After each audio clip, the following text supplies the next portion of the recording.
एक तो सबसे पहले चाहे हम मंदिरों की साइड आए, वृंदावन, ब्रज, या फिर नॉर्मली अगर शहर में कहीं घूम रहे हैं तो हर एक ट्रैफिक लाइट में, या अगर आप 5 कदम भी पैदल चल रहे हो तो आपको कोई ना कोई भिखारी दिख जाता है।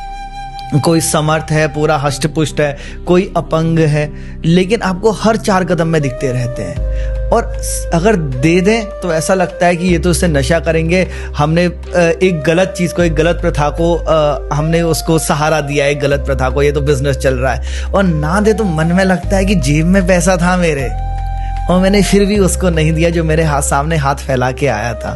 तो क्या किया जाए? भगवान ने हमको बहुत कुछ दिया, क्या उन्होंने देने से पहले पूछा था कि तू इसका कहाँ उपयोग करेगा? नहीं। हमें नहीं पता कि ये कहाँ यूज करने वाला है भिखारी, लेकिन उसको तो पहले से पता था कि हम कहाँ यूज करेंगे। तो मुझे नहीं लगता कि आपको ज्यादा सोचने की जरूरत है कि आगे वाला क्या कर रहा है। आगे वाले के कर्म आगे वाले के पास है, आप अपने कर्म से मत चूको। प्रेमानंद बाबा जी महाराज, उनकी एक बहुत अच्छी लाइन मैंने सुनी है।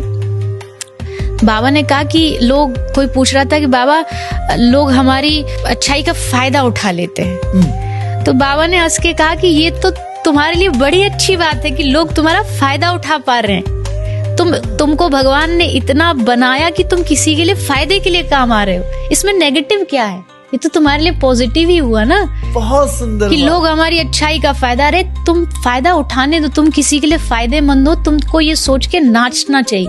जैसे एक बस जा रही है, एक आदमी विंडो की साइड बैठा है और एक विंडो से दूसरी साइड में बैठा है। एक भिखारी विंडो पे खड़ा होके भीख मांग रहा है। जो विंडो वाला व्यक्ति है वो नहीं दे रहा, पर जो उधर वाला बैठा उसके मन में आया, उसने 50 रुपए निकाले और वो भिखारी को देना चाहता था, पर उसका हाथ वहां तक पहुंच नहीं रहा। तो उसने जो विंडो वाला आदमी था उसको दे दिया कि तू दे दे भैया। उसने जब वो 50 रुपए भिखारी को दिए तो भिखारी ने क्या सोचा, कौन दे रहा है? यही जो विंडो वाला, ये विंडो वाला है। और वो दुआ किसको दे रहा है? भगवान आपको दुआ है, भगवान आपने बड़ा अच्छा किया, भला किया।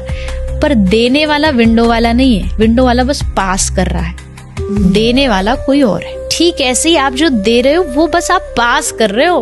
भगवान सीधा नहीं दे सकते थे, इसलिए उन्होंने आपका हाथ आगे बढ़वा दिया, क्योंकि उनका हाथ यहाँ तक पहुंच नहीं रहा। उन्होंने मनुष्य बनाया और कहा तू मदद कर।